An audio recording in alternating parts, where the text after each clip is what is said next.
आसन एज गोटे कविता सुनमा चाषीर लगी पदे आई कविताटा मुई निजा लिखिछा आसन आजका कविता सुनमा।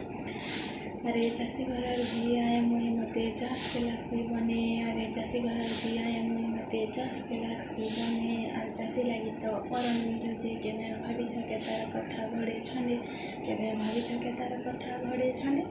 केते केते जीव खाई पारु छन चरे चिरगुन चाटी मकरा। अरे केते केते जीव खाई पारु छन चरे चिरगुन चाटी मकरा। जहाँ लगी सबे पेट पुसुछन सेटा आए त चाषी बोकरा सेटा आए त चाषी बोकरा। चाषी बोली केते हल्का करू छ से आए केते जे महा लक्ष्य जीव जे पुसी पारु छे के मैं हेबो के तार समान। अरे लक्ष्य जीव जे पुसी पारु छे के मैं हेबो के तार समान। हेती लगी त कथा नु छे जसा लक्ष्य जीव पुसा। हेती लगी त कथा नु छे जसा लक्ष्य जीव पुसा।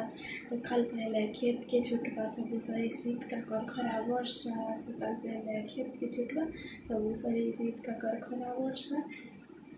तथापि ताके किते हिमान कुरु छहु भाई। तथापि के किते हिमान कुरु छहु भाई। जहाँ लगी तुम्हें अरन मुठे पारु छत पाई।